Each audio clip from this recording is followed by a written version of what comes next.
Video games are at a place now where they're becoming very, very big. Technology is always getting better, so developers are always pushing the horizon of what can actually be achieved in a game. Although, admittedly, the massive expansion of games does come with a little bit of a price. Because while bigger and better games is very cool, I'm a college student, and I don't have as much time to play games as I used to. Oh, to be a Twitch streamer.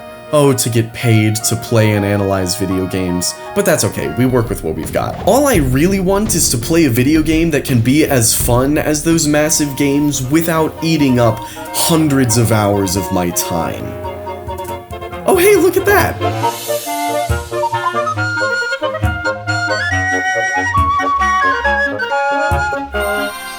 I've been wanting to play Link's Awakening for about a decade now, so when I finally got the remake this summer, I was very excited to dive in.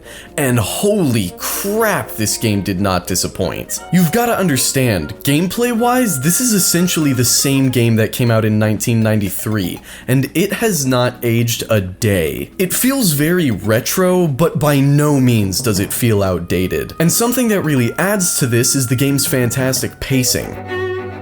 My first playthrough, getting just about 100% completion, took me right at 20 hours. Although the game is fairly short by modern standards, it stays fresh because it's always adding new things. And the way the playable area expands as you go through the game makes it genuinely feel like you're exploring a new world here. All throughout the game, Link's Awakening will hint at something that you can't quite reach yet, but it'll give you just enough of a taste to ignite that adventurous spirit and give you the drive to want to push on and want to keep exploring. Like my first time in the mysterious woods when the raccoon makes you get lost, I genuinely felt lost for a little bit. And when you look at how relatively small a space the mysterious woods actually is, making the player genuinely feel lost, even if just for a second, is genuinely impressive. I was shocked to find a big castle in the center of the world. That is not what I expected from the tropical island Zelda. And the same can be said for the desert area, or the rapids, or countless other spots throughout Link's Awakening. But it isn't just with the world design either, it's in the story as well.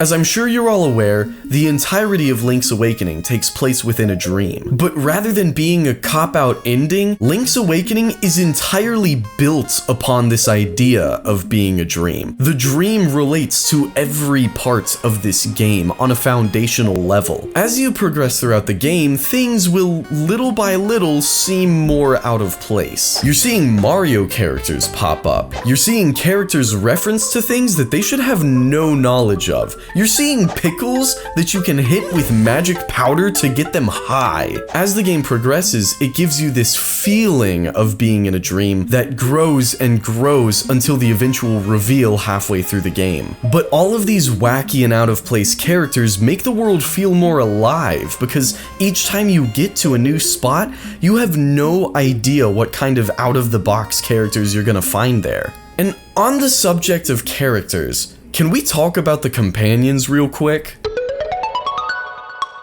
Zelda games will often pair Link with a companion of some kind or another, but Link's Awakening pairs him with many. There are 4 companions you can get throughout the game: Bow Wow, Marin, the Ghost, and the Flying Rooster, and each of these companions serves a very specific gameplay function. Except for the Ghost, he's just kinda there. Only Bow Wow can break these flowers to get you into the dungeon. Only Marin can wake up the walrus to get you into the desert. Only the Ghost can get you this bottle, I guess? And only the Flying Rooster can cross this gap to get you into Eagle's Tower. And these companions are a fantastic way to flesh out the world and the story while also adding to the gameplay experience in unique ways. But while we're talking about the gameplay experience, holy crap, this game plays like a dream.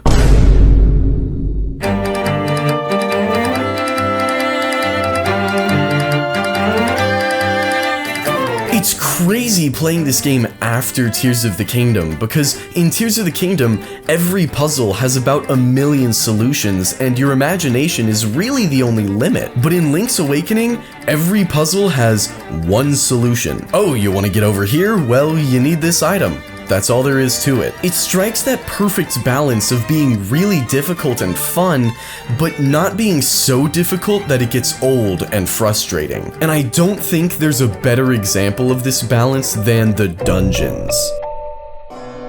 Link's Awakening has 10 main dungeons, if you're including the final dungeon and color dungeon. Some of them are pretty quick and simple, but some of them are going to have you using 100% of your brain power trying to solve those puzzles. I mean, some of these things took me multiple hours, but it was a time of curiosity and investment rather than frustration. I never got upset with the game, I just got really invested in solving it. I mean, Bottle Grotto, the second dungeon, took me 2 hours because I got stuck on this one little bit and I couldn't figure it out. So I ran across the entire explorable map trying to look for a solution until I eventually went back and realized that it was right under my nose the entire time. But again, it wasn't frustrating. I just got really invested. And for the most part, all of these dungeons, especially in the remake, actually feel unique and interesting. My favorite, by far, is Face Shrine,